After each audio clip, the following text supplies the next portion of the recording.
Hey guys, here's chapters 7 and 8. Chapter 7. Back when Florida was wild, when it consisted of nothing but palmetto trees and mosquitoes, so big that they could fly away with you, Miss Franny Block started. And I was just a little girl, no bigger than you. My dad, Herman W. Block, told me that I could have anything I wanted for my birthday. Anything at all. Miss Franny looked around the library. She leaned in close. I don't want to appear prideful, she said, but my daddy was a very rich man. A very rich man. She nodded and then leaned back and said, and I was a little girl who loved to read. So I told him, I said, Daddy, I would most certainly love to have a library for my birthday. A small little library would be wonderful. You asked for a whole library? A small one, Miss Franny said. I wanted a little house full of nothing but books, and I wanted to share them too. And I got my wish. My father built me this house, the very one that we are in right now. And at a very young age, I became a librarian. Yes, ma'am. Well, what about the bear? I said. Did I mention that Florida was wild in those days? Uh-huh, you did. It was wild. There were wild men and wild women and wild animals, like bears. Yes, ma'am, that's right. Now I have to tell you, I was a little Miss Know-It-All. I was a Miss Smarty Pants with my library full of books. Oh, yes, ma'am, I thought I knew the answers to everything. Well, one hot Thursday, I was sitting in my library with all the doors and windows open and my nose stuck in a book when a shadow crossed the desk. And without looking up, yes, ma'am, without even looking up, I said, Is there a book that I can help you find?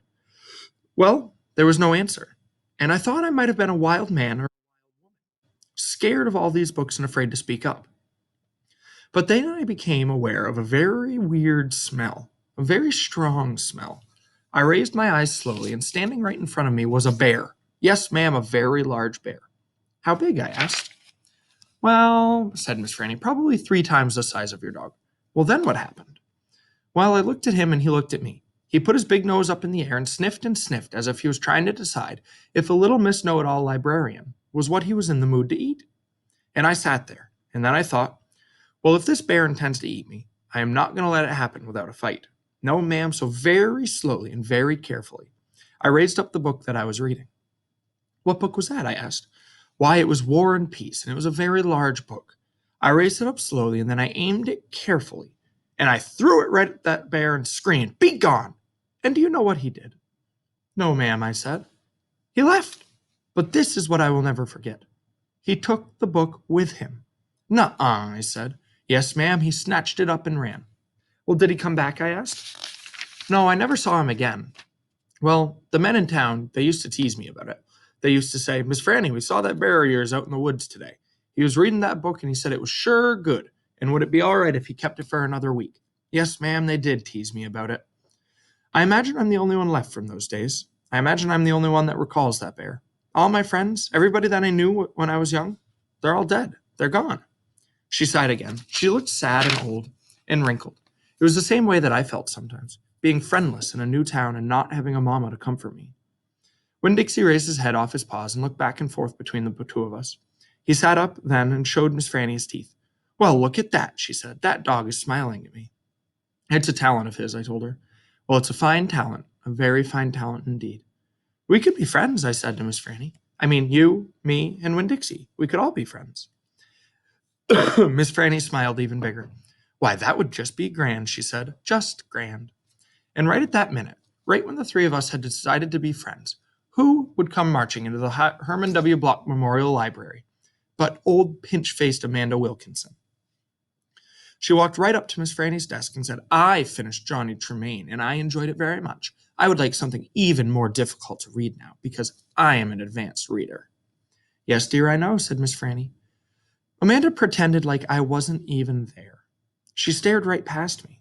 Are dogs allowed in the library? She asked. Certain ones, said Miss Franny, a select few.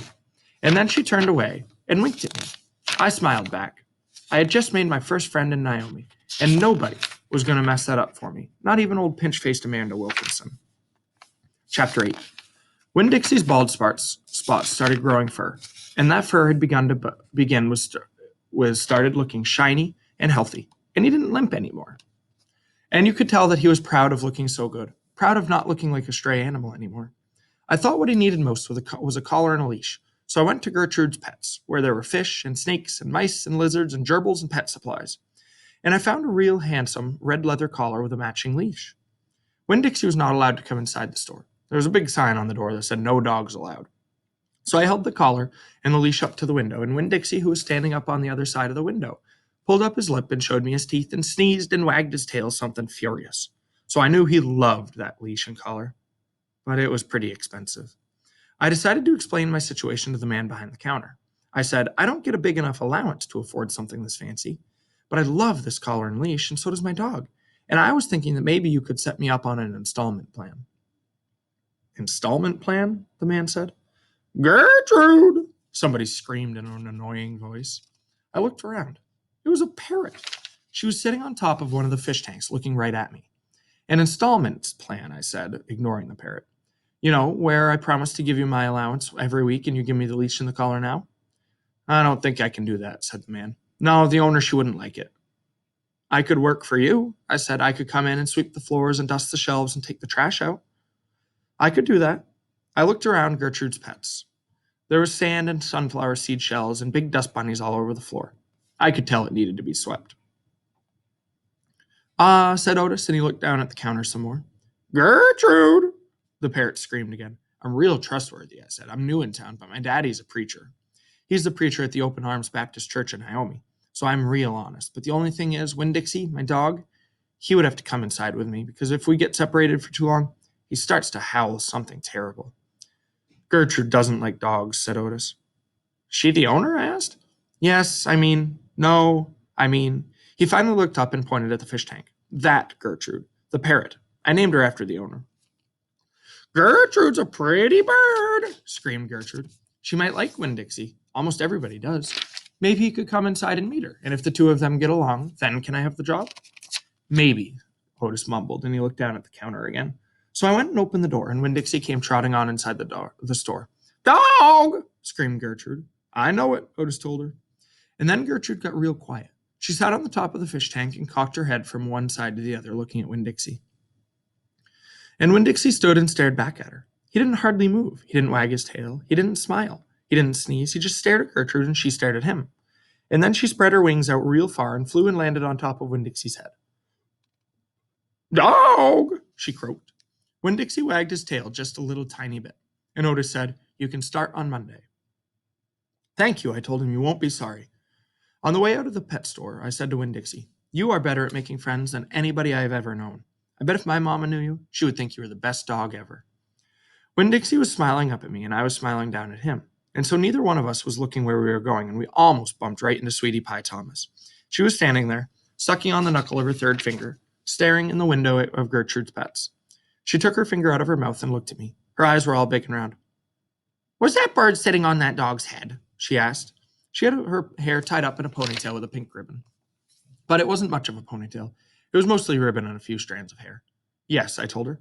I seen it, she said, and she nodded her head and put her knuckle back in her mouth. Then she took it out again quick. I seen that dog in church, too. He was catching a mouse. I want a dog just like it, but my mama won't let me get no dog. She says if I'm real good, I might get to buy me a goldfish or one of them gerbils. That's what she says. Can I pet your dog? Sure, I told her. Sweetie Pie stroked Winn-Dixie's head so long and serious that his eyes drooped half closed and drool started coming out of his mouth. I'm going to be 6 years old in September. I gotta stop sucking my knuckle once I'm 6. I'm having a party. Do you want to come to my party? The theme is pink. Sure, I told her. Can this dog come too? She asked. You bet, I told her. And all of a sudden, I started to feel happy. I had a dog. I had a job. I had Miss Franny Block for a friend. And I had my first invitation to a party in Naomi.